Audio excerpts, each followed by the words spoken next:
Hello बच्चों, कैसे हैं आप सभी। तो इस वीडियो में हम पढ़ने वाले हैं एंगल्स की प्रॉपर्टीज़ के बारे में पढ़ने वाले हैं। और ये वीडियो जो है वो क्लास 7th के लिए बहुत हेल्पफुल होने वाला है। तो चलिए शुरू करते हैं। तो पहले जो प्रॉपर्टी हमारी वो कौन सी है? Complementary angle. कॉम्प्लीमेंट्री एंगल कौन से एंगल होते हैं? सबसे पहले ध्यान दीजिए कि ऐसे दो एंगल जिनका सम कितना होना चाहिए, 90 डिग्री होना चाहिए, उन्हें हम क्या कहते हैं? Complementary angle. दूसरा पॉइंट इसका कह रहा है कि each angle is called complement of other. मतलब कि हर एक एंगल जो होता है वो दूसरे एंगल का कॉम्प्लीमेंट कहलाता है। क्या कहलाता है? दूसरे एंगल का कॉम्प्लीमेंट। जैसे यहाँ पे 60 जो है 30 का कॉम्प्लीमेंट एंगल है, और जो 30 है वो 60 का कॉम्प्लीमेंट्री एंगल है। ओके, तो बच्चों इसके बाद आपके लिए क्वेश्चन है कि sum of two complementary angle is 90 degree if one angle is 25, find the other. इसका आंसर जल्दी से आप कमेंट बॉक्स में दिए, तब तक हम लोग नेक्स्ट प्रॉपर्टी को समझते हैं। तो अगली प्रॉपर्टी है बच्चों सप्लीमेंट्री एंगल।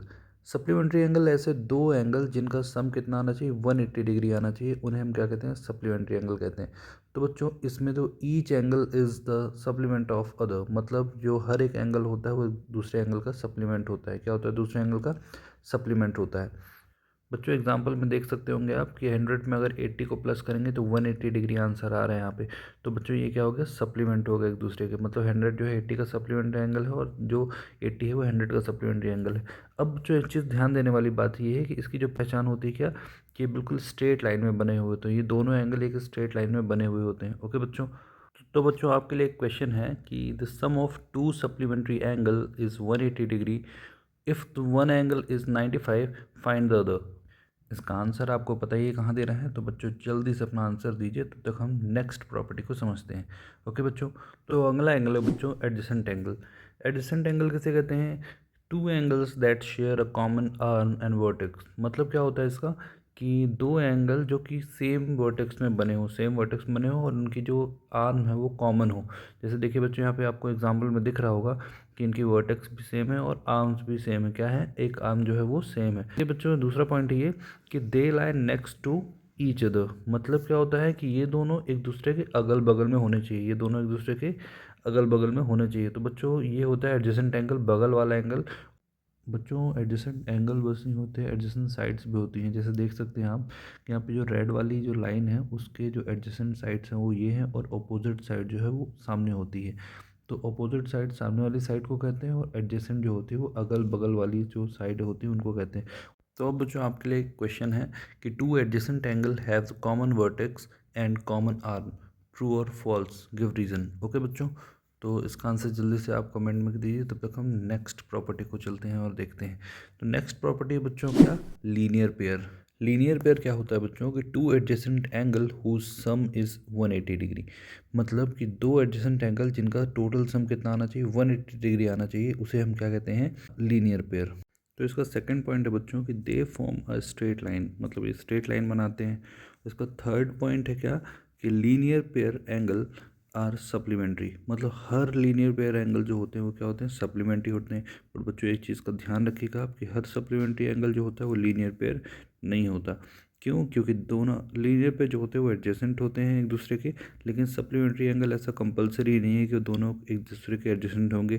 क्या पता वो दोनों एक दूसरे के दूर दूर भी बने हों। तो इसलिए हम क्या देखते हैं वहाँ पे कि हर लीनियर पेयर जो होता है वो सप्लीमेंट्री होता है, बट हर सप्लीमेंट्री एंगल जो होता है वो लीनियर पेयर नहीं होता। तो आइए बच्चों अब कुछ क्वेश्चंस देखते हैं। पहला क्वेश्चन है आपका, two angle form a linear pair if one angle is 40 degree, find the other angle. तो बच्चों फर्स्ट क्वेश्चन आपको ये हो गया। सेकंड क्वेश्चन इसमें क्या बोल रहा है, क्या क्या linear pair of angle always has a sum of dash. ये fill in the blanks question है, तो आपको इसका आंसर जल्द से जल्द कमेंट बॉक्स में बताना है दोनों का। तब तक हम चलते हैं अपनी नेक्स्ट प्रॉपर्टी में। तो अगली प्रॉपर्टी बच्चों vertically opposite angle. Vertically opposite angle का पहला पॉइंट है बच्चों कि when a two straight line intersect. Intersect का मतलब आपको पता होना चाहिए। इंटरसेक्ट का मतलब होता है कि जब दोनों लाइन आपस में एक पॉइंट में आके मिलती हैं तो उसे हम कहते हैं इंटरसेक्टिंग पॉइंट कहते हैं। इंटरसेक्टिंग लाइन के बारे में मैंने आपको लाइन वाले पार्ट में, टाइप्स ऑफ लाइन वाले पार्ट में मैंने आपको पढ़ाया था। तो बच्चों जाके आप उस वीडियो को देख सकते हैं। तो बच्चों आइए वापस पॉइंट पे। तो इसका पहला जो पॉइंट है वो कह रहा है क्या, कि when two straight line intersect. तो बच्चों जब दो लाइन आपस में, स्ट्रेट लाइन आपस में इंटरसेक्ट करते हैं तो वहाँ पे जो पॉइंट बनता है, उस पॉइंट में ध्यान से देखिए कुछ एंगल्स भी बनते हैं। उनमें से कुछ एंगल्स जो होते हैं आपस में इक्वल होते हैं। जैसे ध्यान से देख सकते हैं आप पहले वाले फिगर में कि एंगल 1 और एंगल 3 जो है आपस में इक्वल हैं। ऊपर साइड मैंने एग्जांपल में दिया भी है। और एंगल जो 4 है और एंगल 2 है वो आपस में इक्वल है, जैसे कि आप इस फिगर में भी देख सकते हैं। और साथ ही हमारे सेकंड पॉइंट में भी यही लिखा हुआ है कि the opposite angles formed are equal.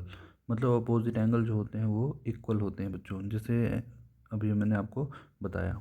तो बच्चों में ऐसे ही वर्टिकली अपोजिट एंगल को देखना है। और अभी मैं आपको कुछ क्वेश्चंस दूंगा जिसको आप ये पहला वाला जो फिगर है इसकी मदद से आप सॉल्व करेंगे। इसे मैं यहीं पे छोड़ दूंगा। तो इसका क्वेश्चन है बच्चों कि two lines A B and C D intersect a point O. मतलब दो लाइन जो है ए बी और सी डी वो आपस में इंटरसेक्ट कर रहे हैं कहाँ, पॉइंट ओ में जाकर।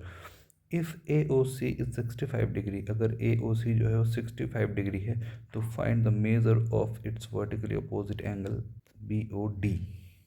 तो इसको प्रॉपर तरीके से अपने रफ में बनाएंगे और उसे सॉल्व करने के बाद जो भी आंसर आएगा एंगल बी ओ डी का, तो वो आप मुझे जल्दी से कमेंट बॉक्स में बताएंगे। तो बच्चों आज के लिए बस इतना ही। पार्ट 2 में हम और भी प्रॉपर्टीज़ के बारे में पढ़ेंगे। तो चलिए बाय, गुड नाइट।